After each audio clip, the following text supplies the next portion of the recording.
Okay, ladies and gentlemen, good afternoon. Now maybe it's a good time to just for afternoon tea. So I think I hope my free speech is just cooking for somebody for afternoon tea. I'm very happy to come here for share my understanding what's the creativity and what's the role of creativity for the national development. And my title is the four perspective of creative entrepreneurship. Here I use the term creative entrepreneurship. So this is my keywords in my speech. And for China, especially the end of last century, especially 1998, when the central government focused on the cultural industries, and from that now to here, they are just in the past 50 years.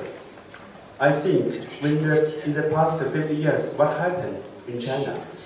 What happened for the culture and for cultural industry and for creativity? So, in my opinion, I understand the creativity from the four perspectives. The first one is a national perspective, and the second one is an individual perspective, and the third one is an industrial perspective, and the last one is a cultural perspective. I hope using four frameworks is a tool of understanding the role of creativity. The first perspective from the national perspective. Maybe everyone knows in China, especially for the 200 years ago, from that now, there has happened very much and changed very much. I divided there are four steps for the 200 years history. The first step is from the 1940s. Maybe everyone knows what happened in that time. The Opium War for China. So from 1840 to 1949, I call this period is the focus on the war, focus on the weapon and the war. And from the 1949 to 1978, there are third steps for China is politics. In that time, in Chairman areas, just focus on the utopia, focus on the politics. And from 1978 to now, the national totally focus on the economics. But from the 28, especially after the Peking Olympic Games, the national began to focus on the culture. So we see the first steps, what happened. We just use the example, the Times cover photo. Maybe we can just say this cover story. And the first Chinese is shown on the cover finger. It's 1924. His name is Wu Peifu. And after that, there are Jiang Zheng, Yan Xishan, and anyone. So, but this man has only reason were shown in the Times cover finger because he has a weapon, has the power of a gun. So after that, after 1949, the People's Republic of China is built, but we have a close relationship with the Western country.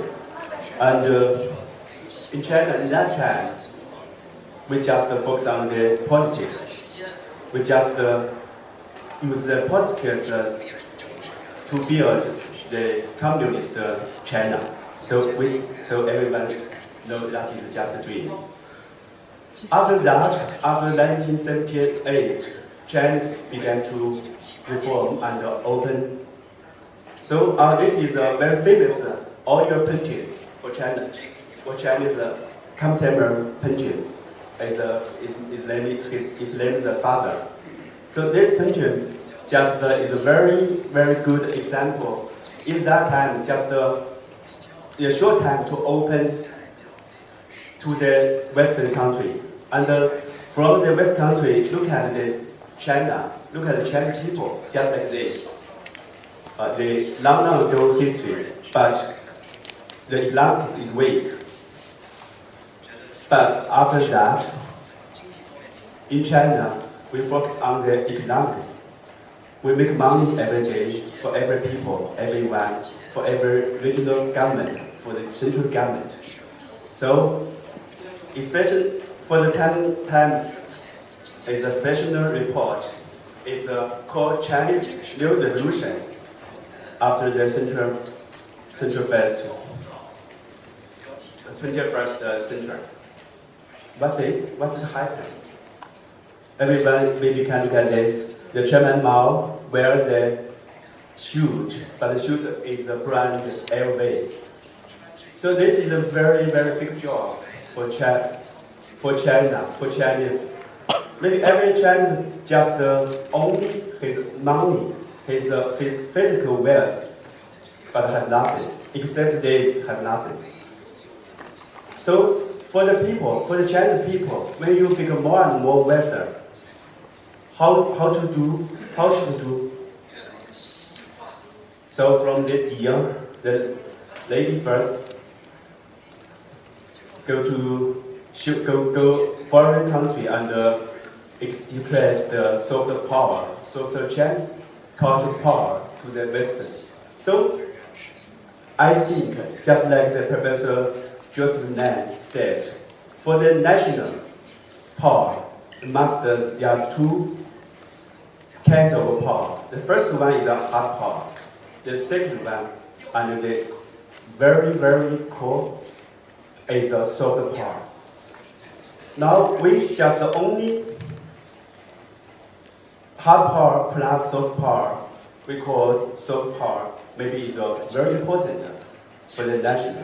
If you just only focus on the hard power, focus on the economics, focus on the basic hardware, but it's not enough. So this is a first perspective. And the second perspective, for person, for everyone. So we can use this mathematics format. We can use for person how to build your happiness life. We think if we just only have a physical wealth, it's not enough.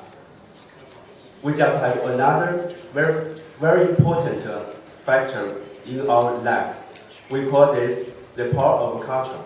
So, I'm sorry, this is just a Chinese character. So, for everyone's happiness, equal culture, equal the power of culture times the power of economic. And the power of culture and the power of economic have 5 different relationships from the Western or Eastern history. We can see the first relationship before from maybe the Adam Smith, the very famous economics for 400 or 500 years ago. He said that the land is the wealth of the mother of wealth, but just call it land. The land is means we just focus on physical wealth. So from the Adam Smith or William Peking is very famous economics. Just think the power of culture has no relationship with the power of economy. But from that, there are different economics think. Maybe the power of economy have a strong relationship with the power of culture. From now, we think maybe everyone, especially in China, so many people have so many for their history. From we have 4 industries development period from the agriculture and industry and information, and now we call it culture and creative industry. And I want to see for the culture and creative area, the primary industry and the secondary industry and the others, we just combine it. We call it 6 industries. Primary plus the secondary and the others. So we just, from the agriculture, we can call it creative agriculture. And we can use the design, improve the value of industry, the general industry. And the 4th, this is my emphasis. I want to see this last perspective, cultural perspective. And just as Michael said, I think we understand the cultural development. We have the 4 levels. The highest is called culture and art. In this level, we emphasize on the originality and the worship for the culture and artworks. And the second level is called culture industries, because this is big money. And the third level is we call it cultural economics. We use cultural capital, not physical capital. We use IP. We use symbolic value, and is very important production factor.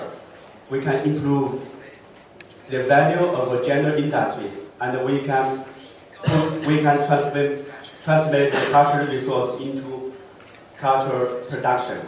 But the 4th level, I call it culture society. I think, especially for the culture, from the culture and art to culture industry and to cultural economics, and at last, we want to realize the culture society. So, how can do the culture of society? I think the social design and public creativity is very important tools. But maybe the time tag we just fast show the case. So for the culture society, we must focus on the energy. We must focus on the nature, green, and the urban rebuild. Not destroyed, just rebuild. And we use the Xiang Yong, we use the digital technology for people first. And we focus on the public architecture. We can use something for the poor people. And especially for the urban, for the city town, we can use the nature, use the tree, use something, because become the city is very healthy, very natural. We